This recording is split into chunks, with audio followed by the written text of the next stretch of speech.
Une nouvelle étude indique la durée de vie des coronavirus sur différentes surfaces et comment les désinfecter. 2 mois après son apparition, les virologues tentent toujours de mieux comprendre le coronavirus de Wuhan, maintenant officiellement nommé COVID-19. Une information importante à connaître est notamment la durée de vie du virus lorsqu'il est déposé sur des surfaces ou des objets. Au regard de sa ressemblance avec les autres coronavirus humains connus, le SRAS et le MER, des chercheurs ont récemment suggéré que le COVID-19 pourrait rester actif pendant plus d'une semaine sur les surfaces où il se dépose. Des résultats qui démontrent à quel point il est nécessaire de désinfecter toute surface avec lesquelles des patients auraient pu être en contact.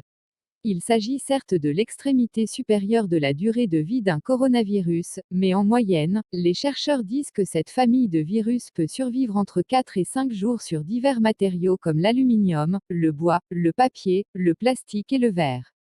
Certains des coronavirus vétérinaires, ceux qui ne peuvent infecter que les animaux, pourraient même persister plus de 28 jours. Désinfecter soigneusement toute surface abritant potentiellement le virus.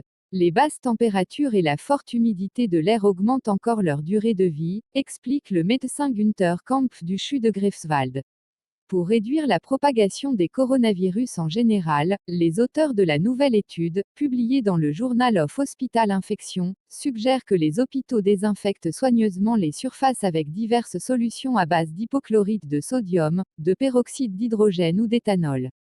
Tableau exposant la durée de vie de différentes souches de coronavirus sur plusieurs types de surfaces. Bien que le MER ne se transfère pas aussi facilement d'une personne à une autre que les autres coronavirus, le SRAS se propage plutôt efficacement chaque fois qu'une personne infectée éternue ou tousse. Si le mucus atterrit sur une surface touchée par une personne plus tard, elle peut alors la contaminer, même si le contact se produit des jours après l'exposition initiale. Étant donné la menace que cela pourrait représenter pour le COVID-19, se laver les mains souvent et veiller à désinfecter les espaces publics semble être un maigre prix à payer.